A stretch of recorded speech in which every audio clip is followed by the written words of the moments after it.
ng'oli Munnayuganda, ng'oli mu Uganda, oba ng'oli bweru wa Uganda, ng'olina omukyala, oba ng'olina omwami, oba ng'olina omwana, oba ng'osuubira okuzaala, nkwegayiridde nkusaba n'obuwombeefu, vidiyo eno giwulirize. Vidiyo eno giwulirize. Ggwe alina ky'olina kyonna, oba olina ttaka, oba olina kibanja, oba olina nnyumba, wuliriza vidiyo eno. We tunaaviira wano ne bw'oba olina dduuka, omulimu gwonna gw'okola ng'okakasiza nti Uganda tekyayagala bantu baayo. Ampuliriza, vidiyo eno ngikoze naye nga ngikoledde mu bulumi obw'ekitalo ennyo. Era mukwano gwange ampuliriza nkusaba n'obuwombeefu sooka ogimpeera ekigalo. Efune mayire gye buli Munnayuganda yenna waali asobole okubeera ng'agifunako oba ng'agitegeera. Nakugamba omukutu AKTV, nange AK Master mabega w'omuzindaalo, mbeera wano okwanjulira ensonga ezo ezinjiriza Munnayuganda, naddala oyo wa wansi munnange alinga abubi, ali obubi nga nze oyo gwe nnumirirwa. Kakati mu mbeera eyo n'olunaku olwaleero nkuleetedde akatambi mukwano gwange ampuliriza akagenda okukumalako ebyewungula. Nakkolerako katambi wano ne nkunyonyola ne kugamba nti gye twolekedde nakkubira ttooki nti gye bujja togenda kuddamu kulonda mukulembeze wa ggwanga. Era ekintu ekyo kiri mu nteekateeka ng'abakulu bakikolako nga ba MPs be bagenda okubeera nga balonda omukulembeze w'eggwanga gye bujja mu maaso eyo. Amawulire gano tegannakakasibwa naye nga mukwano gwange ampuliriza we twolekedde, kubanga baamala dde okubeera nga babategeera nti muzeeyi aliko, mwatandika okubeera nga mumubuusabuusa temukyamwagala, ate ne bwe balonda akalulu bwe kaggwa nga mumulangira nti akabbye. Kakati kyagenda okukola, mugenda kulonda nga ba MP be mumuweereza ye bagenda ng'okukozesa okulonda pulezidenti. Njagala okimanyi nti majority esinga mu ba MPs babeera ba NRM, ate n'abo abatali ba NRM bangi babaguliridde mubalabye ne bakyuka nga bye bakola si bye balina okubeera nga bakolera omuntu wa wansi. Kati olunaku olwaleero gye bukeeredde ng'amawulire gamaze okubeera nga gajja ag'esittaza oba ag'ennaku, ono MP wa mwami Museveni kubanga wa NRM akiikirira abantu b'e Busiki constituency, amanyiddwa nga Paul Akamba, akawangamudde mu parliament. Yamaze dde okubeera nga akawangamula mukwano gwange ampuliriza, era ng'ekifo ky'akiikirira eky'e Busiki kiri mu disitulikiti ey'eri e Namutumba. Njagala owulire ebigambo bino kansubye ntuli wamu mukwano gwange ampuliriza. Omubaka ono aleese ekiteeso ekitiisizza Bannayuganda bonna. Tekitiisizza parliament yokka gyawemukidde, wabula kitiisizza parliament yonna ne kitiisa ne Bannayuganda bonna abaakawulira amawulire gano. Kati mu mbeera eno nsazeewo mukwano gwange angoberera nawe nga kuwe ogawulire, tugasharinge ffenna era ontere mu komenti biki by'olowooza ku nsonga y'omubaka ono.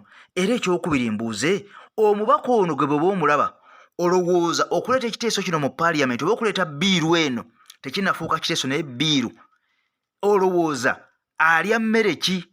Alowooza ddi? Yasinzidde ku ki? Ani ali emabega wa kino? Kakati nno embeera emaze okubeera nga eyonooneka, era ono awagiddwa omubaka amanyiddwa nga Asumani Basaalirwa. Ekyennaku Asumani Basaalirwa yajja nga maanyi g'abantu kwali. Yawagira etteeka ery'ebisiyaga mujjukira lino eryakayitawo. Asumani Basaalirwa yabadde mu tteeka ery'amayirungi ng'ali esimbyemu. Mwenna nga bamukimanyi etteeka ly'amayirungi, mukwano gwange ampuliriza, kwavuwaza bantu kubatwalako bibanja byabwe. Kati era ono Asumani Basaalirwa y'omu yawagidde ekiteeso ky'omwami ono kyaleese amanyiddwa nga Paul Akamba mu parliament. Sooka owulire ebigambo bino katono nnyo.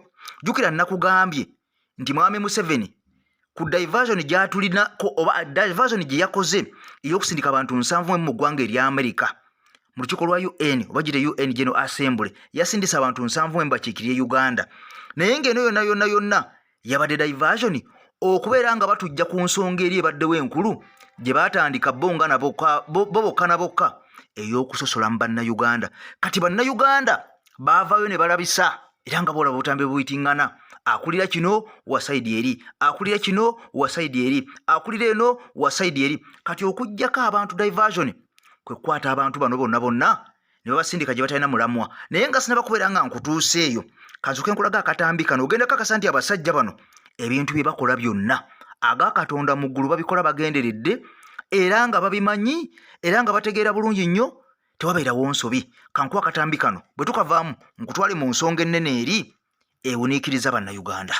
We have a parliament which is bigger than the one of the size of the parliament of Britain. Did you know that? Our parliament is the size of the parliament of Britain. Britain's economy is 200 times the size of Uganda's economy. They have about 600 MPs. We have 540 what? 500 about 54. We can't afford. You know, how Uganda wako namna gani? How can Uganda have a parliament the size of the British parliament? And you don't have enough policemen. Kati njagala nkubuulire ebigambo bino nti abasajja bano buli kye bakola bakikola nga bakigenderedde era nga bakitegeera. Kakati babanga minisita ono amaze okubeera nga amanya ensonga eyo, lwaki ddala jjukira nti ono atuula mu paaliyamenti, lwaki tagenda mu paaliyamenti n'annyonnyola nti kisusse, basusse obungi, ekonome yaffe eri wansi, oba okitegeera babakendeezeeko, naye buli lunaku olukya oluziba bongezi constituencies zitemaatema nakwongera babaka balala mu paaliyamenti. Kale eyo si ensonga olunaku olwaleero omulamu ogwatuleese gwe gwa honorable ono amanyiddwa nga Paul Akamba, ono ng'akiikira abantu b'Ebusiki constituency mu district ey'e Namutumba eyavuddeyo n'akawaŋŋamula n'awemuka, nze nkuyita kwemuka mu paaliyamenti y'eggwanga Uganda. Ono nga yawagiddwa n'omusajja amanyiddwa nga honorable Asumani basaalirwa mukwano gwange ampuliriza, ono akiikira abantu ab'Ebugiri municipality, yavuddeyo n'awagira omusajja ono ng'aleese bbiiru, era ono bbiiru gye yaleese mukwano gwange yawuniikiriza bannayuganda era bangi basasamadde bwe bawulidde ebigambo bino. Naawe njagala osooka owuliriza akatambi kano, naye teweerabye tutambula ne Haji Miti omusomi w'edduwa buli alina ekizibu kyonna, ng'ekizibu kyakulemerako mukwano gwange namba yesembeyo 15 Haji Miti mukoneko ku WhatsApp oba mukubire, ajja kuba akuyamba mu kizibu kino, ajja kusomera dduwa, musomi wa dduwa Nakinku. Kati kankutwale mu katambi kano ampuliriza bwe tukavaamu tukakubaganyeeko ebirowoozo, ate nkuleetera akatambi akasembayo akaliko bwino omukambwe gwe baleetedde ku TV ya Uganda eya Star TV kwabadde. Jjukira TV eno ya gavumenti, naye omusajja aleese bwino ono simanyi gyagenda kubeera nga dda, simanyi gyagenda kubeera nga asula, agenda kubeera nga aliira ku nsiko, kubanga ono yaleese bwino ono ng'ali ku TV y'eggwanga, ate nga TV eno mukwano gwange tekkiriza n'abantu abo naddala abaagala enkyukakyuka. Kakati nno ono we yayisizza obubaka ate obukambwe. Eyaleeteddwa omubaka wa parliament owa Busiki mu Namutumba district omukulu Paul Akamba, nga obuvunaanyizibwa bw'ayagala okwetikka kwe kuleeta etteeka erijjako bannayuganda, erijjako omuntu ssekinnoomu obuvunaanyizibwa obw'okuloopa omusango gye bayita criminal cases or criminal offences. Ekiteeso kino bwe yakireese ku fula ya parliament yawagiddwa honorable Asumani basaalirwa, akabonero akayongedde okulaga nti naye aseseetuseemu ku nsonga z'abantu ba bulijjo. Ono nga ye wa Bugiri municipality. Honorable Akamba Paulo ateekateeka okuleeta etteeka erikugira omuntu ssekinnoomu okutwala emisango egyo eginyigiriza abantu nga tebakyasobola kwerwanako. Katugambe omuntu ayinza okujja nakkuba oluyi olw'ekyo tokyasobola mutwala mu kkooti singa etteeka linaaba liise. Abantu bakyasobola okulwana awaka, kye tuyita domestic violence, naye omusajja oba omukazi tagenda kusobola kutwala musango ogwo mu kkooti singa etteeka linaaba liise. Omuntu ajja kubba nga n'obujulizi obuyina, naye obuvunaanyizibwa bugenda kuba bukuvuddeko. Omuntu agenda kuvvoola defamation, naye obuvunaanyizibwa bugenda kuba bukuvuddeko obutwala omusango mu kkooti. Kaakati nno ng'okyawulira ebyo ng'okyanyenya omutwe ng'embuzi etenda enkuba, munnayuganda weekaabire.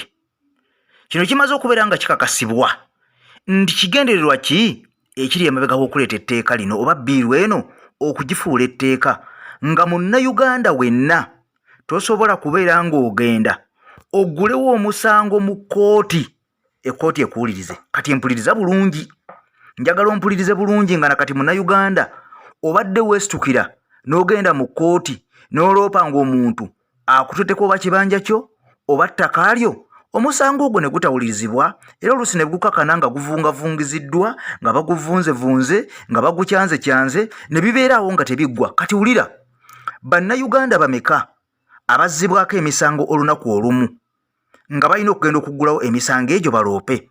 Ekyokubiri, ba DPP olowooza bali bameka mu buli kitundu, era ba DPP abo bagenda kukwasaganya emisango emeka?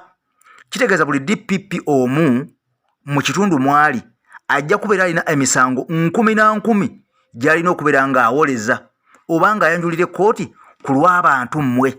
Kitegeeza bw'aba talina budde, bw'aba tali mu Uganda, bw'aba mulwadde, bw'aba ku mirimu egy'enjawulo, emisango gyammwe tegijja kukolwako. Kitegeeza nti munnayuganda eddembe lyo ery'okugenda mu kkooti nga ggwe weewolereze ligenda kubeera nga mukwano gwange likuggiddwako. N'amanyira wanga DPP akwatagana n'oli anzizizzaako omusango, n'amanyira wanga DPP aweereddwa ekyojja mu miro, ebintu byange n'abireka mu kasero, n'amanyira nti DPP ayimidde ku magulu ga abiri okutwala omusango gwange mu kkooti era guwulirizibwe nga nze bwe nandigwegobeddeko ne balooya bange. Ampuliriza, bino byonna biwagira omubaka amanyiddwa nga Asumani Basalirwa akiikira abantu b'e Bugiri municipality.